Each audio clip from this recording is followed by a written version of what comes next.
মনে করো একটি তার, এই যে খাড়া ভাবে লাইন টেনে যেটাকে বোঝানো হয়েছে, একটি তার রয়েছে একটি চুম্বক ক্ষেত্রের মধ্যে। চুম্বক ক্ষেত্রটি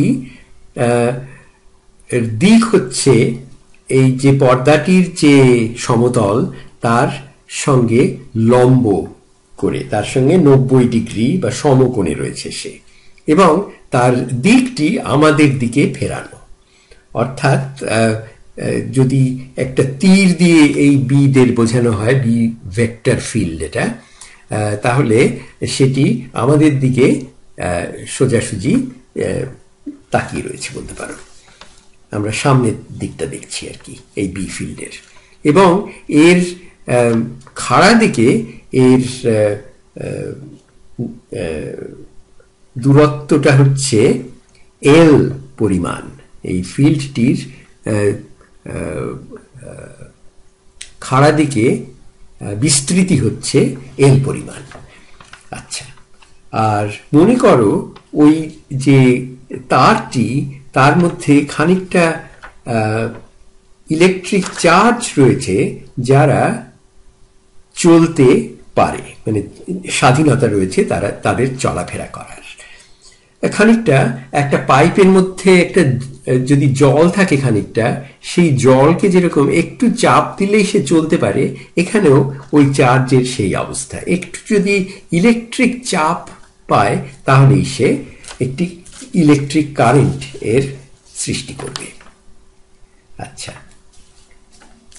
যদি কিউ স্থির থাকে তাহলে কিছুই হবে না, কারণ চুম্বক ক্ষেত্র বি একটি চলন্ত চার্জ যার গতিবেগ হচ্ছে ভি, তার উপরে লরেন্স বল প্রয়োগ করে। এই লরেন্স বলটিকে লেখা হয়েছে এখানের মধ্যে, এই কিউ মানে চার্জের পরিমাণ যেটি চলতে পারে, তারপরে ভি এবং মানে ভেলোসিটি মানে এই চার্জটির অথবা এই তারটির যে কোনো দিকে যদি গতিবেগ থাকে ভি, এবং বি তাদের ভেক্টর গুণফল, এবং সেটাকে ভেঙে লিখলে হয় কিউ ভি এবং বি এর পরিমাণ, এবং তাদের মধ্যে এই দুটি ভেক্টরের মধ্যে যে যদি থিটা কোণ হয় তাহলে সাইন থিটা।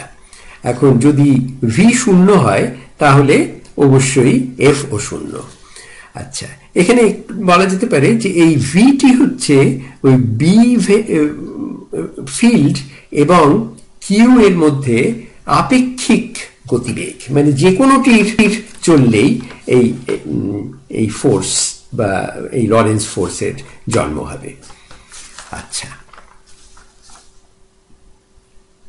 আচ্ছা, এবারে ভেক্টর গুণের সেই যে ডান হাতের নিয়ম আমরা শিখেছিলাম, সেই অনুসারে এই যদি আমরা এই তারটিকে বাঁ দিকে ভি গতিবেগে সরাই তাহলে ভি দিকটা হচ্ছে ডান থেকে বাঁ ভূমির মানে সমান্তরাল, হরিজন্টাল আর কি, এবং তার সঙ্গে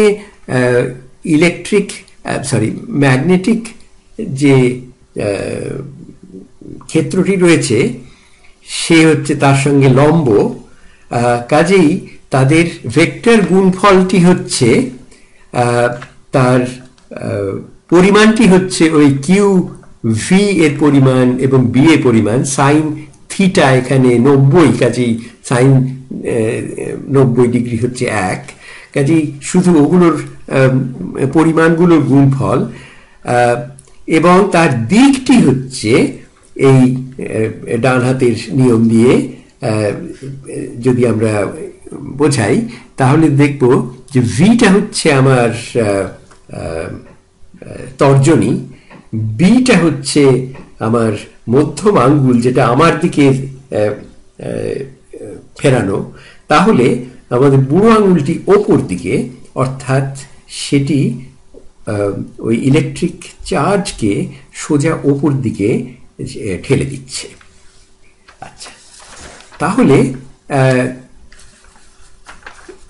এই হচ্ছে ব্যাপার।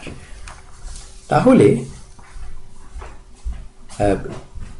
এই বি এর প্রভাবে যে ইলেকট্রনরা চলবে স্বাধীনভাবে, সেজন্য কারেন্ট এর জন্ম হচ্ছে। আচ্ছা, এখন এই লরেন্স ফোর্স যেটা ওই কারেন্টকে চালাচ্ছে, তার জন্য যে যে কাজ করা হচ্ছে এই চার্জের ওপরে, সেটি হচ্ছে ডাব্লিউ, তাকে লেখা হচ্ছে এফ, এবং ডি যেটা হচ্ছে যে পর্যন্ত দূরত্ব অতিক্রম করছে ওই চার্জটি, সেটাকে যদি ডি বলি, এখানে সেটা এল, তাহলে ওই এফ এর যে মাপ সেটা এবং এল তাদের গুণফল হচ্ছে এই পুরো কাজটি করা হচ্ছে ওই চার্জের ওপরে। কে কাজ করছে? ওই বি ফিল্ডটি। আচ্ছা, তাহলে একক পরিমাণ চার্জের ওপরে কতটা কাজ করা হচ্ছে, সেটা হচ্ছে ডাব্লিউ কে কিউ দিয়ে ভাগ করলে যা হয় তাই, এবং সেটি হচ্ছে এল, মানে যতটা জায়গা জুড়ে এই বি ক্ষেত্রটি রয়েছে তার প্রস্থটা আর কি, এল ভি ক্রস ভি এবং বি এর পরিমাণ, এই হচ্ছে তার কাজ। আচ্ছা, কারণ ভি এর শুধু পরিমাণটাই থাকছে, কারণ থিটা হচ্ছে 90 ডিগ্রি ওদের মধ্যে কোণটি।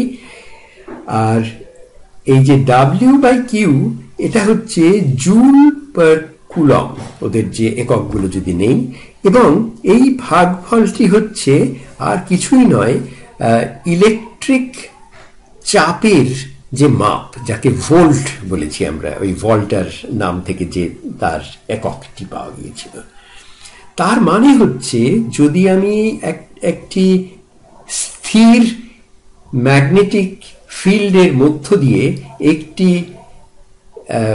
তারকে, যে তারের মধ্য দিয়ে বৈদ্যুতিক কারেন্ট প্রবাহিত হতে পারে, তাকে, বা এদের বলে কন্ডাক্টর, তাকে যদি আমি ভি গতিবেগে সরাই, তাহলে তার মধ্যে একটা ইলেকট্রোমোটিভ ফোর্স বা ইলেকট্রিক চাপ এর জন্ম হবে।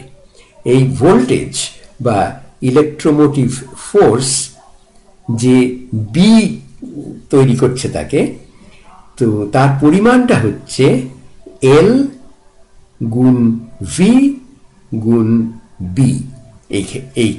এই ক্ষেত্রে যেহেতু ভি এবং বি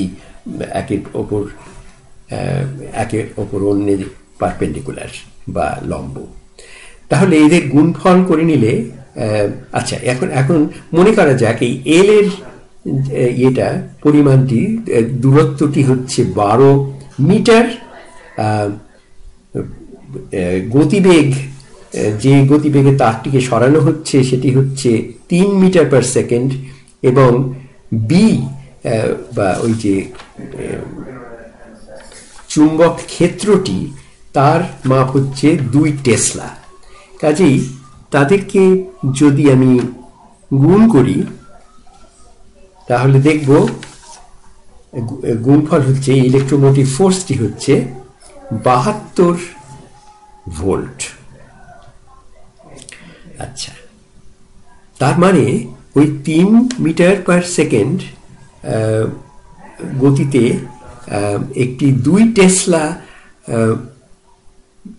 ম্যাগনেটিক ফিল্ডের মধ্য দিয়ে যদি আমি একটি তার সরাই, তাহলে সেখানে এবং তার যদি দূরত্বটা, যে দূরত্বের মধ্যে ম্যাগনেটিক ফিল্ডটি রয়েছে তার বাইরে সেটি 0, সেটা যদি 12 মিটার তার প্রস্থ হয়, তাহলে 72 ভোল্ট ইলেকট্রোমোটিভ ফোর্স তৈরি হচ্ছে, এবং সেটা দিয়ে একটি কারেন্ট, ইলেকট্রিক কারেন্ট সেখান দিয়ে যাবে। সেই কারেন্টটাও আমরা এখানের মধ্যে ধরে নিতে, একটু হিসেব করতে পারি। ধরা যাক এই যে তারের যে অংশটি ওই বি ফিল্ডের মধ্যে রয়েছে, সেখানে ধরা যাক তার মধ্যে যে ইলেকট্রিক রেজিস্ট্যান্স বা কারেন্ট চলায় যে বাধা, সেই রেজিস্ট্যান্সটি হচ্ছে 6 ওম। আমরা এদের সবাইকে আগে এদের সঙ্গে আমাদের পরিচয় হয়েছে এই এককগুলো।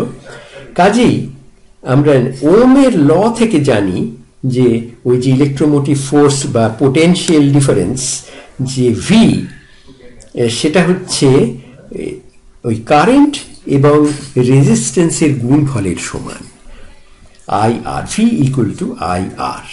তাহলে এই ক্ষেত্রে যেহেতু আমাদের রেজিস্ট্যান্সটি 6 ওম এবং ভোল্টেজটি 72 ভোল্ট, তাহলে আই মানে যে কারেন্টটি এখানে তৈরি হচ্ছে এটাকে বলে ইনডিউসড কারেন্ট। সেই ইনডিউসড কারেন্টটি হচ্ছে ভি বাই আর, তার মানে হচ্ছে 72/6, সেটি হচ্ছে 12 অ্যাম্পিয়ার। কাজেই দেখো এই এই ম্যাগনেটিক ফিল্ড এবং একটি কন্ডাক্টরের মধ্যে যদি আপেক্ষিক গতিবেগ থাকে তাহলেই ইলেকট্রিক কারেন্ট তৈরি হতে পারে। এটা একটা বিরাট আবিষ্কার, এটাকে ফ্যারাডের ল অফ ইন্ডাকশন বলে। এর উপরে ভিত্তি করেই ইলেকট্রিক জেনারেটর তৈরি হয়েছে। এবং এখানেই সেই গল্পটা সেদিন বলছিলাম যে ফ্যারাডেকে যখন জিজ্ঞেস করা হয়েছিল যে আপনার এই আবিষ্কারের প্রয়োজনীয়তাটা কি, তখন উনি বলেছিলেন যে প্রাইম মিনিস্টার জিজ্ঞেস করেছিলেন, প্রাইম মিনিস্টারকে বলেছিলেন যে একটি নবজাত শিশুর প্রয়োজন কি। কিংবা আরেকটা গল্পের আরেকটা রূপ হচ্ছে যে উনি প্রাইম মিনিস্টারকে বলেছিলেন, কে জানে আপনি হয়তো একদিন এর উপর ট্যাক্স বসাবেন।